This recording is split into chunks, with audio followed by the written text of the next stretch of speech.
Welcome to Emerging Franchise Brands, the podcast that introduces you to the visionary founders of America's fastest growing franchise opportunities.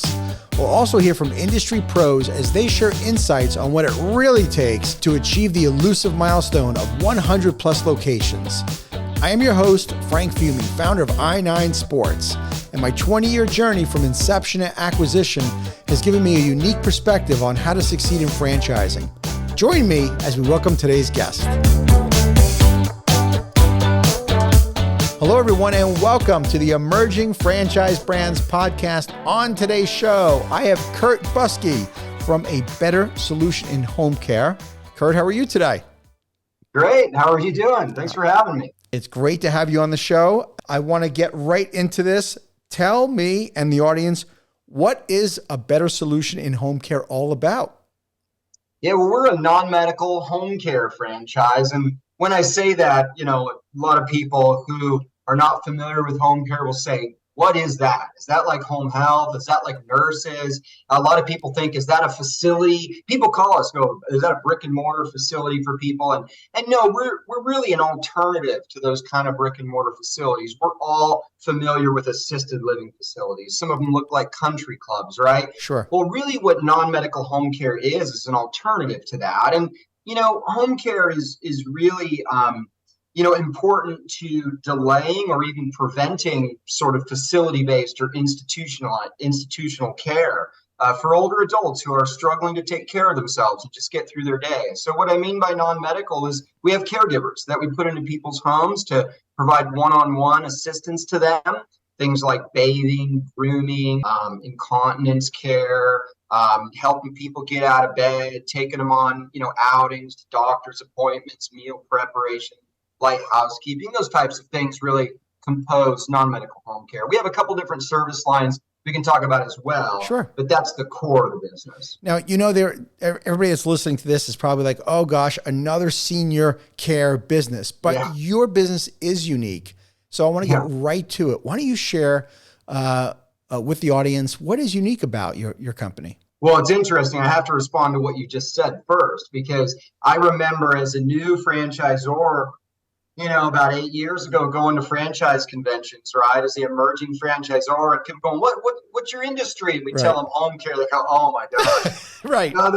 Another senior another one, right? Good luck to you. And it was really disheartening, right? As a new franchisor, but really, what's unique about us? A couple things from a high level, right? I mean, obviously, there's a lot of different, market differentiators that our franchise locations when utilizing their local market. But there's some high-level differentiators that are important to owners when they're investigating. Last count, I think there's 90 home care franchisors in the U.S., something like that.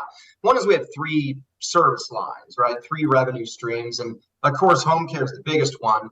We also function as a temporary staffing provider. We call this supplemental staffing for skilled nursing and assisted living facilities. That's a pretty big deal in our brand. Mm-hmm. We talk about it a lot. We focus on it. And the other service line is placement. There certainly are other, several other home care brands that also do placement. That's not uncommon, but we do have a placement service line as well. Of course, probably the biggest differentiator that gets a lot of attention, in the broker world. I mean, I just got an email this morning. Hey, I heard you guys did this. What's the deal with that?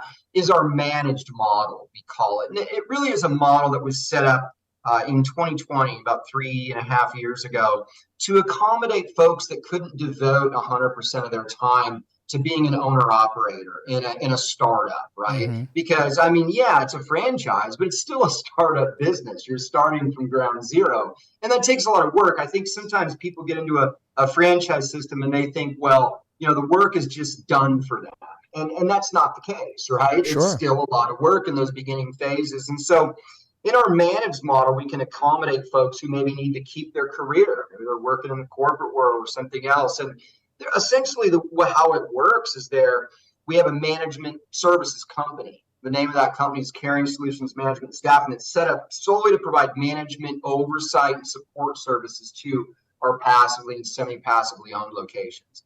It's really set up to be kind of a time-limited deal where we're a setup entity. Mm-hmm. Folks pay this initial one-time flat fee, sign a contract with the management company, and the company's really setting those businesses up, from billing and payroll, doing their billing and payroll, sourcing office space, and sourcing, really important, those hired guns, right?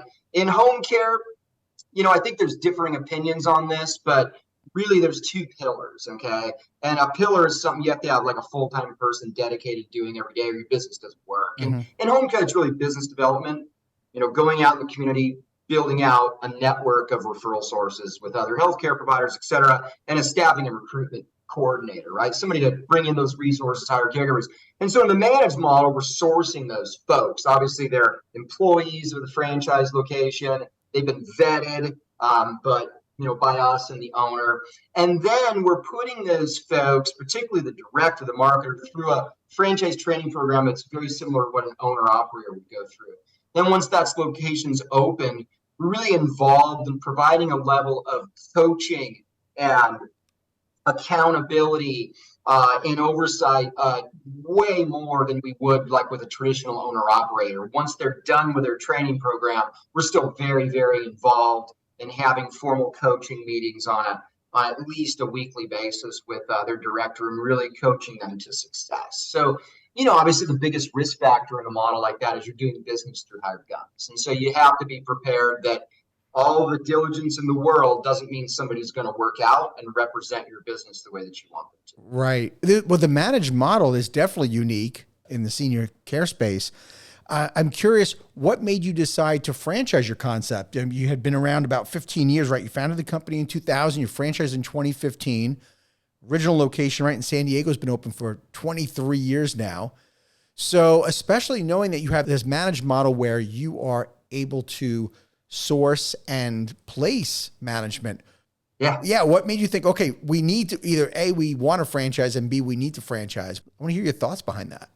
The answer is not what you would expect. I'll try and tell you a little story here, and that my story is probably a little different than many, founders and co-founders. In that I was, Leah Smith is really the founder of the brand, and so she started her home care organization in 2000 in San Diego. She started her career as a caregiver, and then she became a staffing coordinator, and then somebody just with incredible initiative and work ethic decided to start her own home care organization, built it into this multi-million-dollar entity, and then wanted to franchise her concept. She really had this idea that she wanted to really create a bigger legacy of her style of doing home care, her brand of home care. It was really kind of like a mission for her.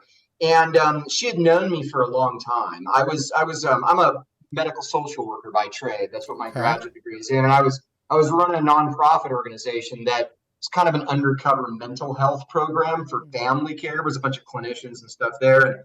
And I had some government funding, and I was giving out funded contracts to home care organizations. And A Better Solution was one of the few that I trusted in San Diego County. So I was a referral source and got to know our founder, Leah Smith, really well. And she said, hey, why don't you come help me create a franchise system, expand the brand around the country? And I was like, I'm a social worker. She saw something in me, and long story short, here we are over 8 years later. In terms of answering your question about, why not build out a bunch of corporate affiliates when, because of the model, it sort of lends itself to that. It's almost like what you would do if you were building corporate affiliate stores. That's really what you would do, right?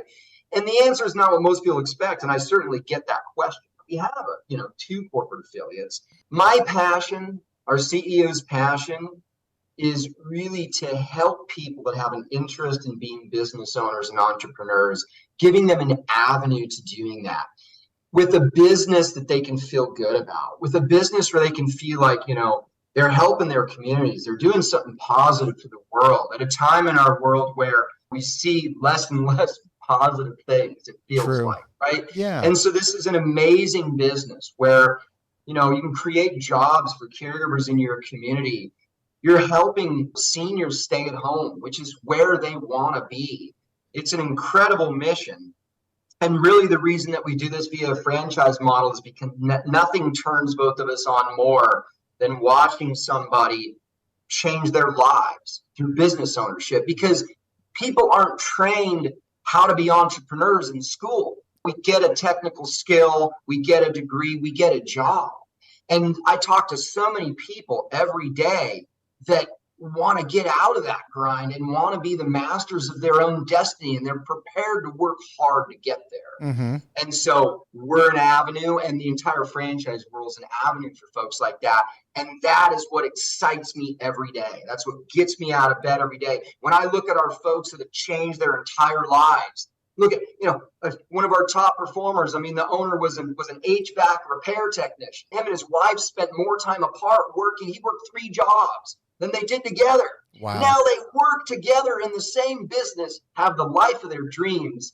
And it's something that they never really could have envisioned. Maybe it was a dream that they envisioned, but now it's their reality. And so I love that. Kurt, you're in such a feel-good business, not only helping seniors, right down to the client level, but your passion for franchising, it comes right through and want to help impact their lives. Yeah, I believe in home care. I believe in franchising, and you do too. That's why you Absolutely. do this. And there's so many people around the country and even the world that their lives have been changed via franchising. And I see a lot of folks that got into franchising and then just made that their world for the rest of their lives. Right. It is the new business for you, right? Once you franchise, you're no longer, well, just in your case, no longer just the senior care business. You are in the franchising space. Your goal, your job is how do you make your franchisee successful so that husband and wife don't have to work the 3 jobs anymore, that this is their dream, and how do you accomplish that? One of the things I found also unique about your model, about your franchise, I should say, is that so you have 22 locations already, which is great. You're spread out a dozen states or so.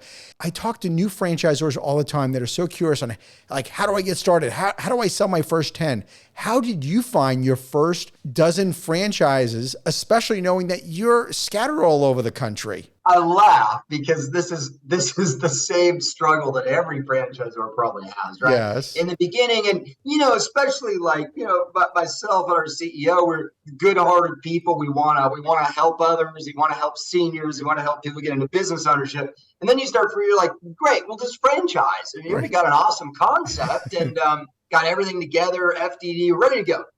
And then so the first franchise was really a longtime friend of the CEO that watched her through the years, right? Mm-hmm. Watched her create this life that he could only dream of. And he was like, now you have an avenue for me to get into this? Yes. And so I think a lot of grassroots, franchisors kind of start out that way. Somebody you knew, whatever. But then after that first, we kind of looked at each other and said, well, how do we sell more of these? And no one was really giving us the answers. And so, of course, we were trying lead portals, right? Because we figured that those are the people that are hitting us up all the time. So we're spending all this money on lead portals, nothing, right? It'll take your entire day, your entire week, all hours in your day to deal with these leads, but nothing. And so we started just networking and we started meeting people. And for whatever reason, there's several mentors we've had along the way that liked us, I guess. I don't know why people were so nice to us. But you're likable, Kurt, because you're likable. That's why. Well, yeah. And we were like, at the time, we're like, we don't know what to do. How do you guys sell franchises? And so, people really gave us time and people sat down with us and, people guided us. And ultimately, we had really utilized a couple of key broker groups to really build to where we are. Certainly, we have some, organic, leads coming in, et cetera. But our focus to build to that 10 was really primarily with brokers. And we did some franchise conventions. People need to go into those cautiously because, you can't just spend a bunch of money and go to a franchise convention and expect that you're going to sell a couple units. You may. But, being an emerging franchisor at a franchise convention, I found to be challenging. People coming up to your table asking you how many franchises you have, and you say 2, and that, that's not for everybody, right? But I think that if you can preach the differentiator in that, when you have less than 10 franchises, you're able to provide a lot more support support to your franchisees in real time, anytime. Typically, the leadership team, the founders are a big part of the support mechanisms.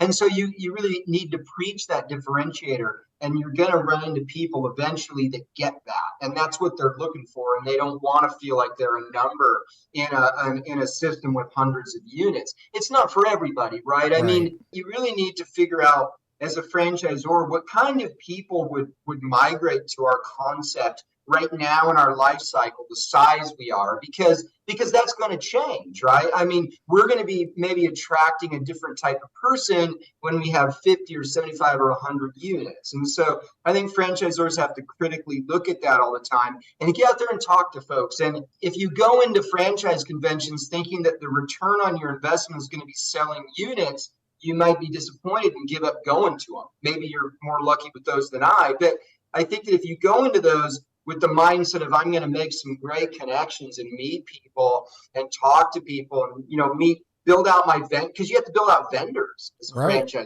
I'm going to build out my vendor system. I'm going to meet people who are, maybe involved as brokers. I may meet people that are interested in this business or know people who are. Conventions are a great way to get known and to meet others. Mm-hmm. So really it was utilizing broker groups. A couple of them that I really appreciated have been really, really helpful. And we had some folks early on, a couple brokers that were really nice. And again, I don't know why they were so nice to me that before I was even a part of broker groups, they were throwing me in front of small broker meetings to present our concept when we had like 2 or 3 units.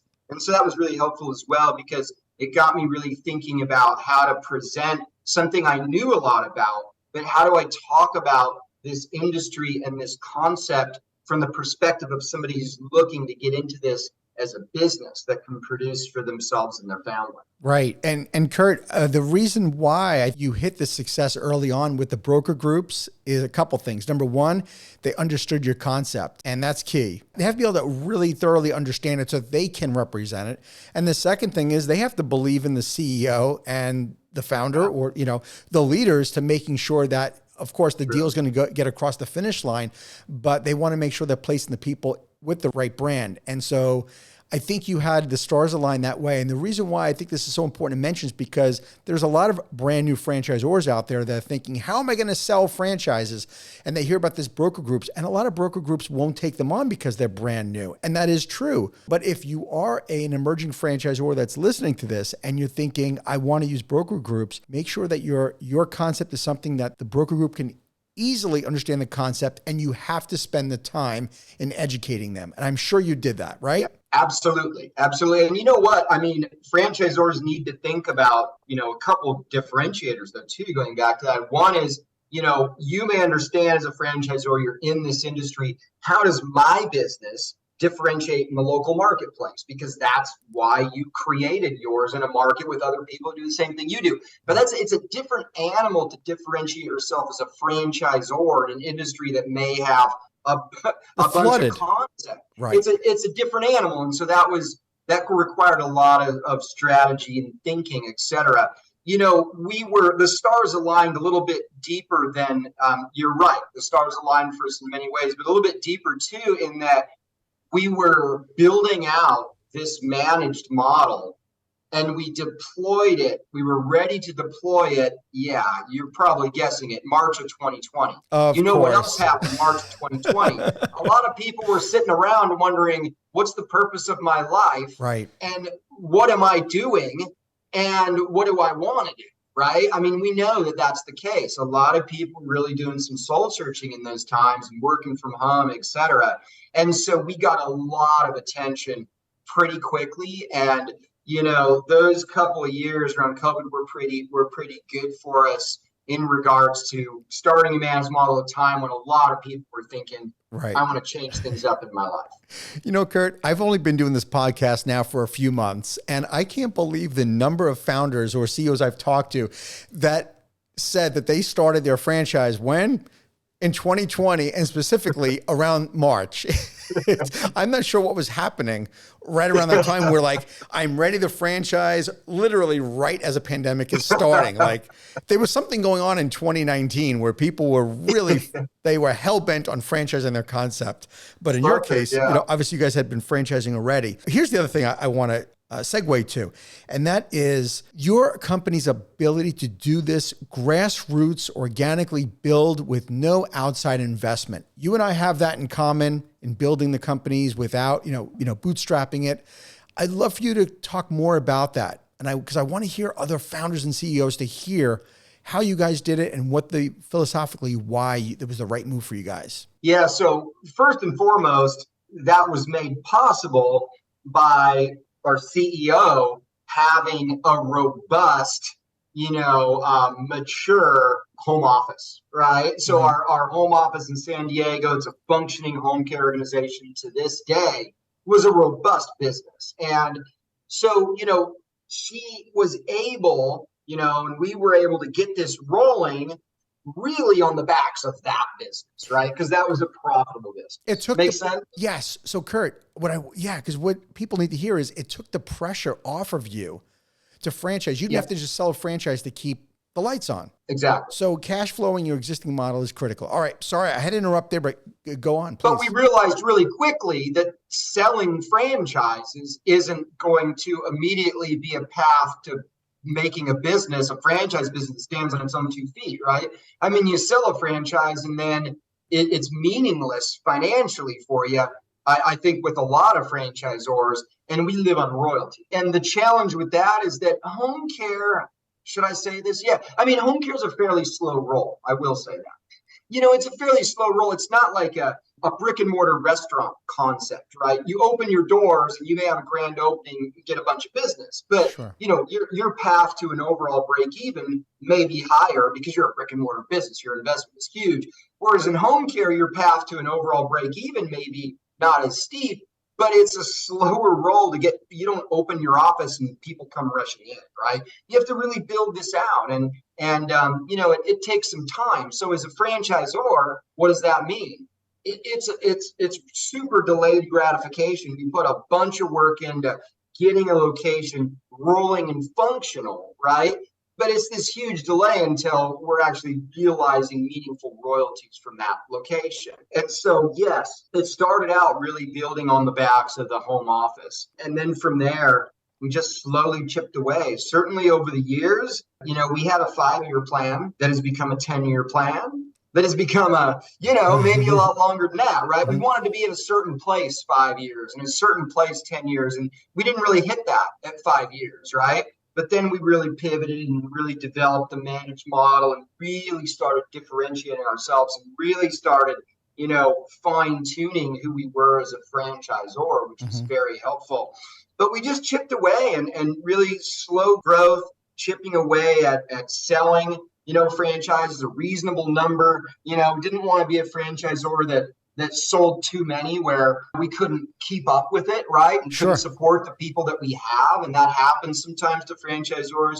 We've always been a franchisor that tries to preemptively grow our team before we grow our franchisees, right? So knowing, okay, so here's where we think we're going to be at the end of the year. What do we need on our team to support that? And so we're constantly thinking about that. But yeah, that's really the case. It's really been built on the backs of the home office. I mean, I can say that, this amount of years in, I mean, at this point in time, the franchise system standing on its own 2 feet, which is so awesome for me to see, being there, since the beginning of this journey. It's really, really neat, to see it standing on its own 2 feet. And then we can have more creative conversations as a franchise leadership team in terms of, now are there some things that we want to do to support our franchise system that we weren't doing before? Now that we have a larger system, what are some different value adds that we can incorporate?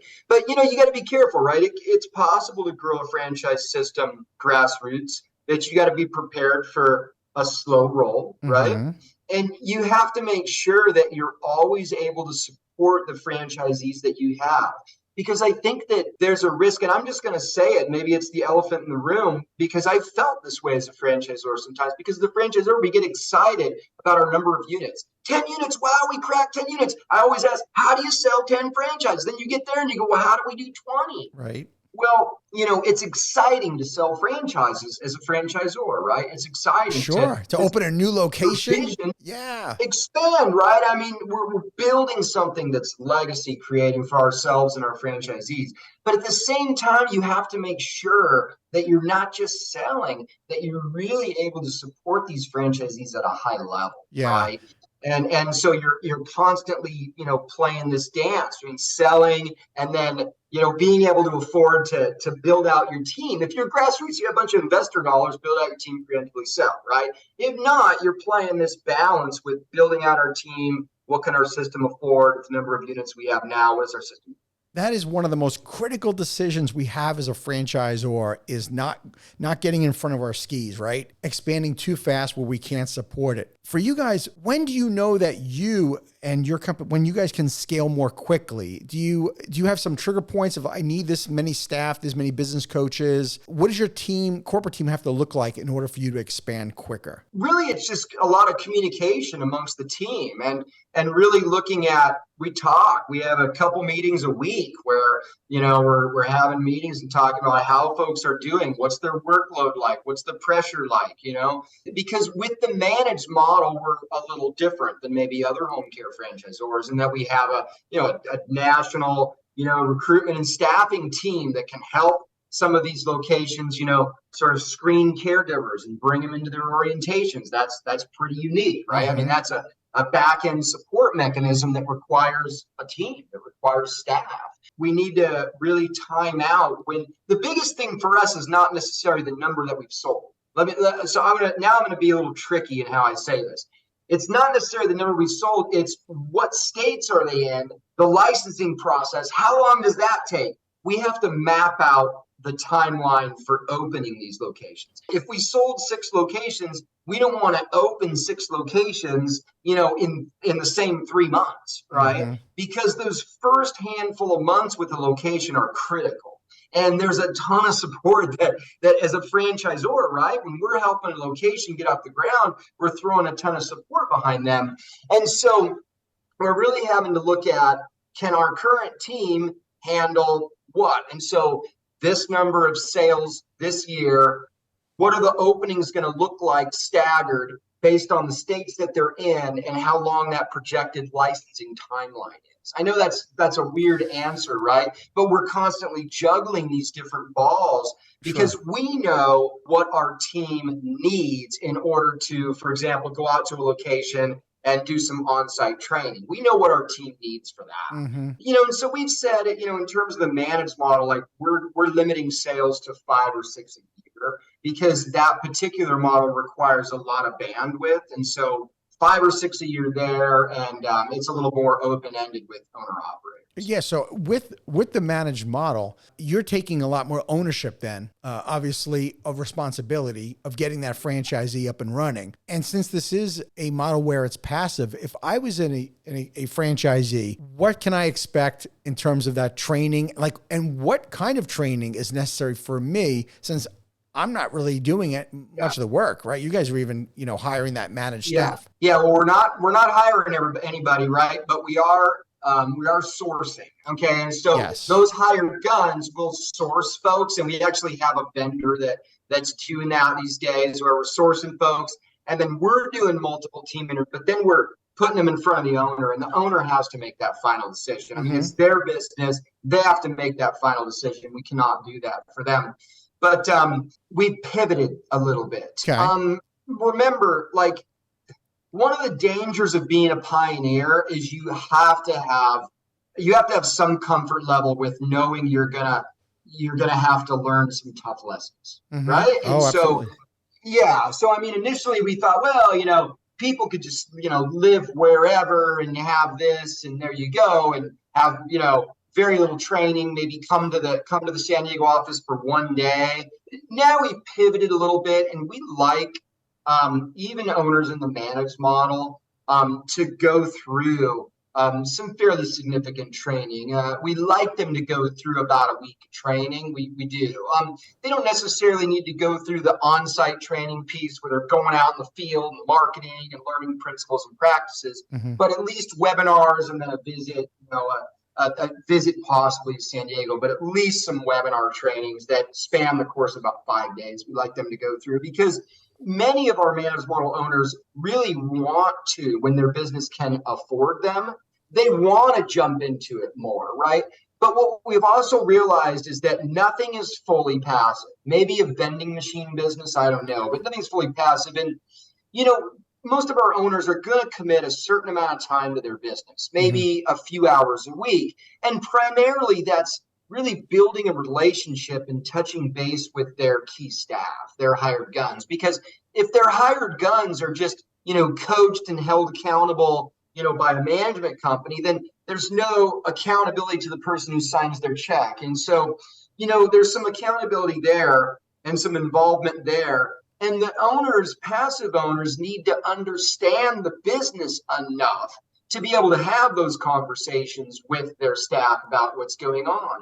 They need to understand the business enough to be able to look into their, home care software system and understand the numbers they're looking at, understand what it means, understand where they're at in relation to where they should be in terms of hours of service per week, etc. So we want those owners, and it warms our heart when we have owners that a few months in start speaking like a home care owner, but they're, in the managed model. And we've also found that in the managed model, there's really powerful ways that even semi-passive owners can get involved. I'll give you one example. We've had 2 owners in the managed model that have investigated and uncovered local contractual opportunities for their organizations that existed in their local market that they engaged.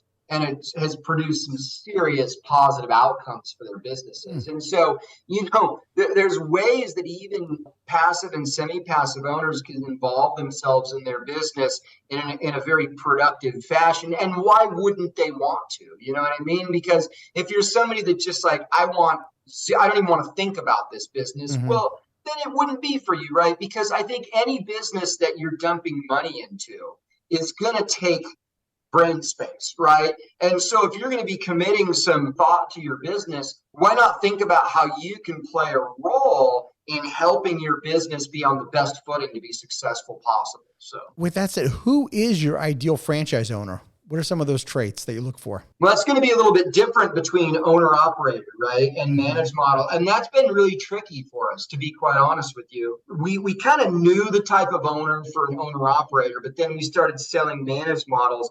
And I don't know that we really knew right away the ideal, because this is a new thing. Like, we invented this. I don't know. Right. And so now we have a pretty good idea. And quite frankly, with, in both sides of the equation, we want somebody to have a good why. Don't most franchisors, when we ask people, like, why this?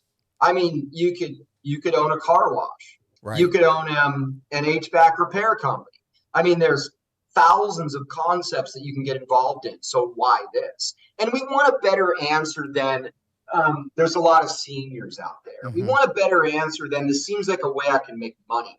Because my response is going to be, there's a lot of ways you can make money, right? The thing is this, what I tell people, and I'm just going to say it here, is that owning a business can be emotionally and financially stressful, right?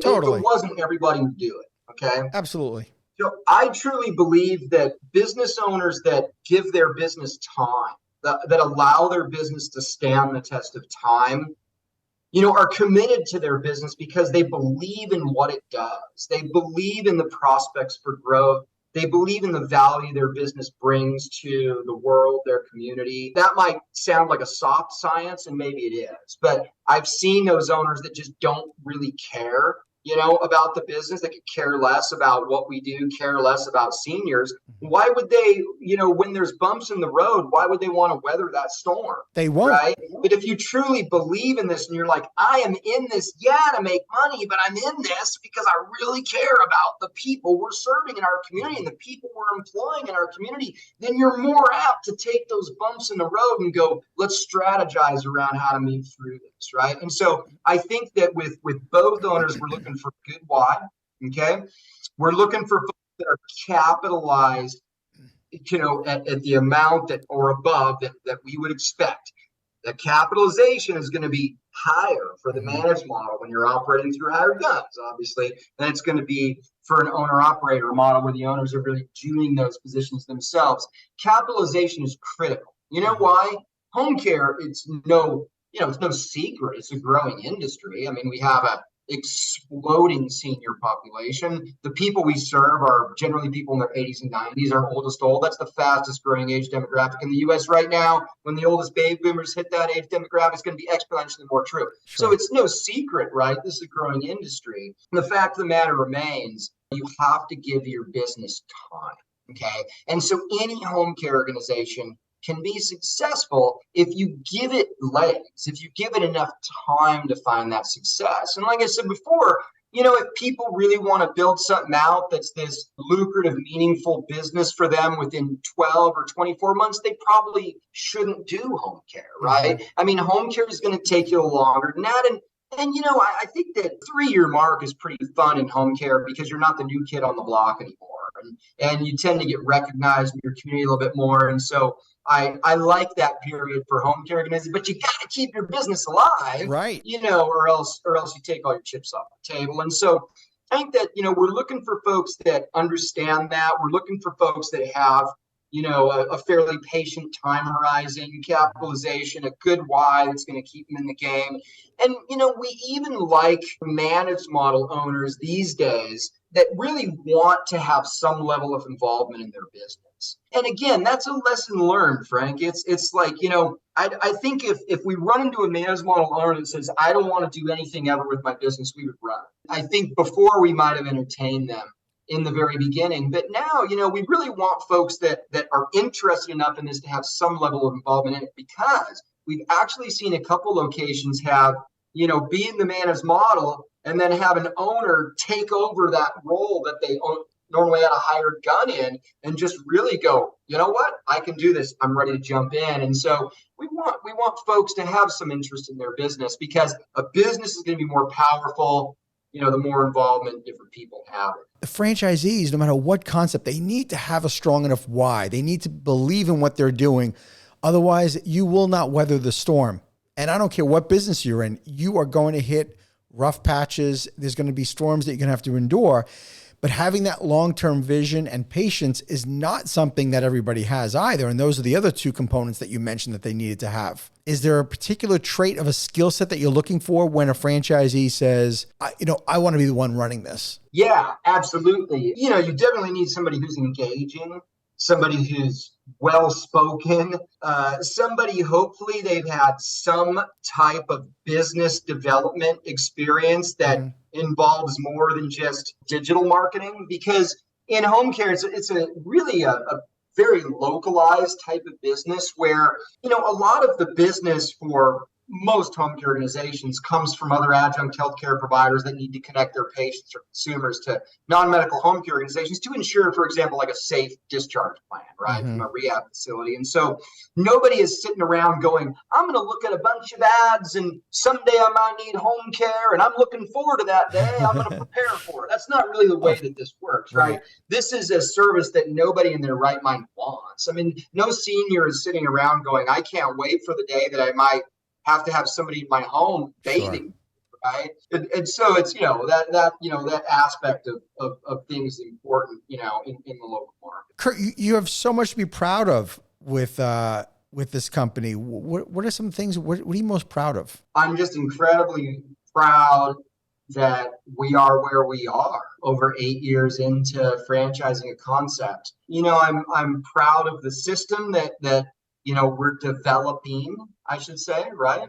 I'm proud of the lives that have been changed, owners in our system that have really, made a great run at this and have really made something that's impactful and meaningful in their lives and for their families and for people that they employ and for the seniors, of course, that they help. It's just incredibly fulfilling. I can't imagine doing anything else, but I never thought, I'm a social worker by trade, right? And I've worked on the other end of things. I've worked with a lot of these, a lot of nonprofits and hospice and some adjunct healthcare type of situations. And, I never saw myself doing something like this, right? But, here I am. And, it's just really, really neat. I mean, as a franchisor, certainly myself, and I'll speak for our CEO as well, we get caught up in the day to day of it's a tough business. It's tough to be a franchisor in a crowded place like home care, but it's incredibly fulfilling when we look back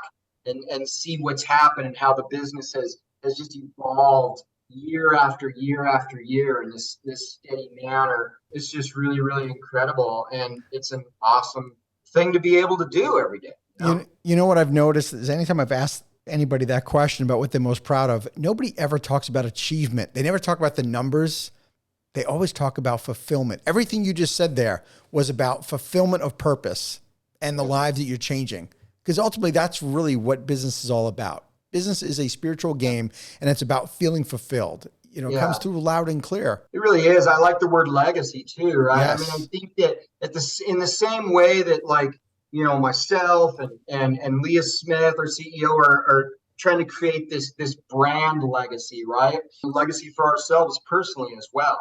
Our owners have the opportunity to build a legacy in their local community, a legacy for themselves and their families. And so, we're legacy builders, right? We're legacy builders. And, that really, I think, is exciting to everybody.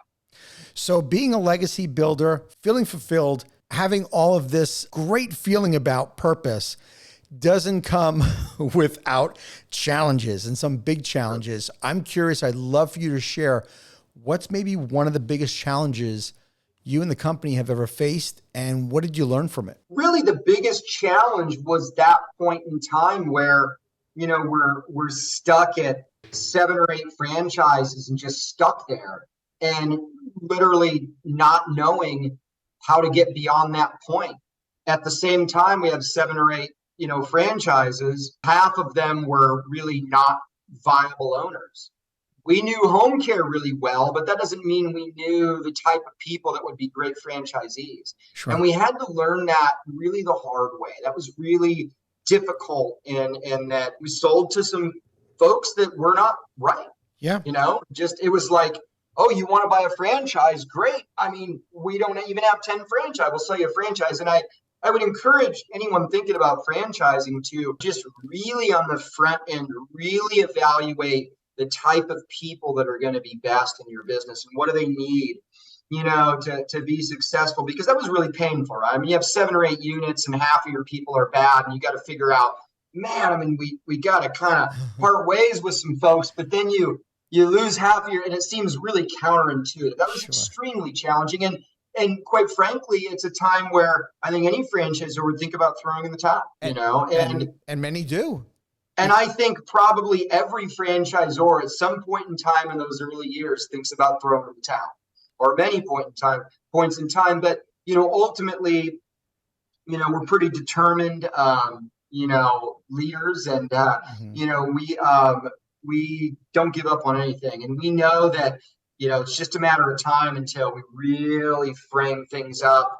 And so that was a challenging time. And around that time is when we started conceptualizing this managed model. And, we were able to discuss this idea with some folks that we trusted in the franchise world. And it was something that was resonating. And so we built this thing out, and then, it was like, that was kind of our answer, right? But then it became the next, I won't say problem, because it wasn't a problem, it's a challenge, right? The next challenge in that, what have we created for ourselves? Something that no one's ever done. So something we have to work with a couple of units to understand and then kind of build out from there. And so, I think that the biggest challenge is really being in a situation where you got less than 10 franchises and half of them are bad owners going, what the heck do we do? Sure.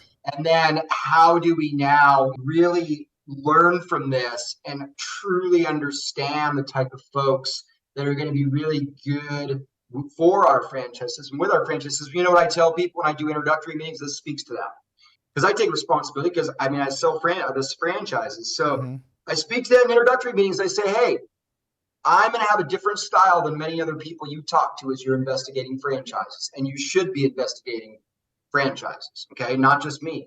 because I'm not a commissioned salesperson, right? I make $0 if I sell you a franchise. I'm the president of our franchise brand. The reason I do these introductory meetings is because we're a small franchise system.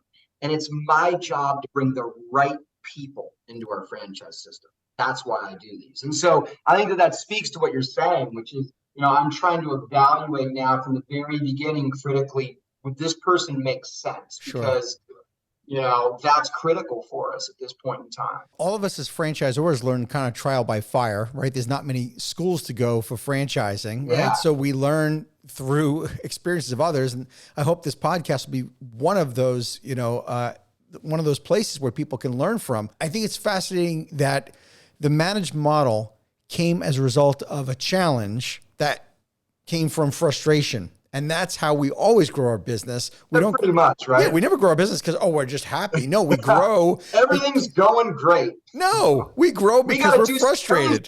We got to do something pioneering. No, we're frustrated. We have a challenge. We have to figure it out. And everything that ever happened great, I feel like for me in my career, was always a result of something that bad happened prior. That is incredible. And I hope people take that advice. Speaking of advice, what advice can you give to potential franchise owners?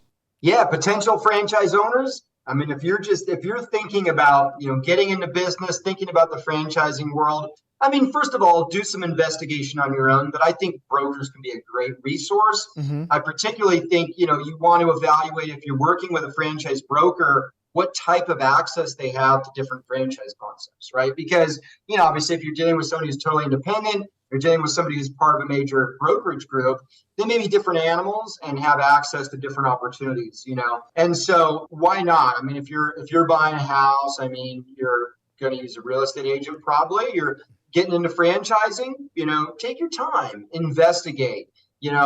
Ask questions. I mean, if you're looking to get into franchising, what I tell people when they're talking to me, and they may be surprised by this, I say, I'm never going to chase you around. Mm-hmm. And I don't think that anybody should ever be in a rush or a hurry to buy a business, because it's not just buying the business. It's not like buying a car or a house. It's not just buying a business. This is lifestyle. This is going to be a big part of your life, right? Absolutely. You want to take some time to really consider how this concept or this idea, this business is going to fit into your life. Mm-hmm. And you really want to take some time to get to know the people that are behind that concept to ensure that you feel comfortable with them as well, because you're going to be working with them and you're going to be talking to them. How big do we see the company going? What's the big vision for the I don't know. Our CEO says maybe 100 units. Okay. I sometimes say 75. Maybe we'll top out at 50. I mean, it's hard to say, but I don't think we're going to be more than 100 unit franchise system. I mean, our territories we're a little different. I guess I didn't mention that as a differentiator. Mm-hmm. That our territories are larger.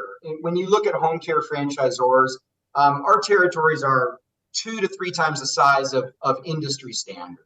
There are some other home care franchisors I know of that offer large territories like ours, but by and large, a majority offer much smaller territories. So if you're dealing with another home care franchisor that sells the industry standard size territory and they've got 300 units and we were the same kind of growth animal, we'd top out at 100, just geography. Okay. So philosophically, I know people are thinking, okay, why the bigger territory? What was the thought process behind that? Yeah, a couple reasons. One is that we want people to be in a vehicle that's designed for 2 things. One, to compete against anybody. Because let's be honest, you're in a traditional home care franchise size territory, but half of your competitors are homegrown brands that don't even have a restrictive territory. So we want our folks to be in territories that are designed to compete against anybody, but also territories that are designed for their long-term growth and success, meaning a territory that's too big to really effectively manage with one marketing person, but as you add staff, you're going to have potential in that territory for the long term. So just trying to put people in vehicles that are designed for their long-term growth and success and competitive, competitive success as well. So if somebody wants to learn more about a Better Solution Home Care, how can they find out more info? Yeah, well, they can go to our franchise website, which is homecarefranchisepartners.com, partners plural, homecarefranchisepartners.com.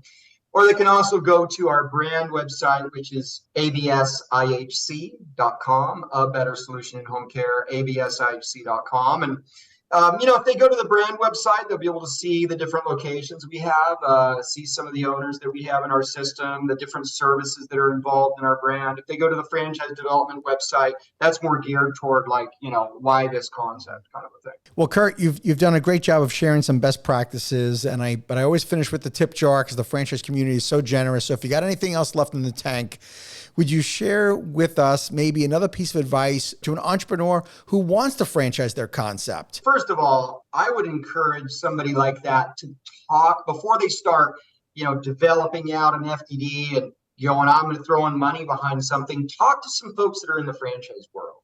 Talk to some folks that, that you can talk to about your concept, right? I mean, is this a concept that you think makes sense? You're in the franchise world. Let me tell you about it, because people like that can drill some holes in the concept or tell you what might make sense to differentiate it. Make sure that you're critically looking at your bandwidth, with capital and where's the money going to come from. Make sure that you have a long time horizon, and make sure that you're really being diligent about documenting your differentiators, not only from an industry landscape standpoint, but also you as a franchisor, understanding who else is out there franchising the same concept. Investigate them, make friends with them, learn about them. Don't be afraid of people that are in your same industry. If you have, we're friends with, different home care franchisors that we meet with and chat with and call. Why wouldn't we be? So make friends in your industry and in the franchise landscape. Make friends with franchise brokers and people who understand the franchise world, and really do your due diligence before you start throwing FDDs out there and decide that I'm going to throw a bunch of money into this and franchise, Kurt, great advice. I tell everybody, join the IFA, go to the franchise conferences, go to Springboard. All of those things are, you could do all those things before you invest a whole ton of money in franchising. I think so. Yeah. Kurt, thank you so much for being on the show. This was awesome. I appreciate it. Thank you. All the best. That was fun. Thank you, Kurt. Have a great one. Thank you for tuning into the Emerging Franchise Brands podcast. For additional insights, guest applications, and to stay connected, visit us at efbpodcast.com.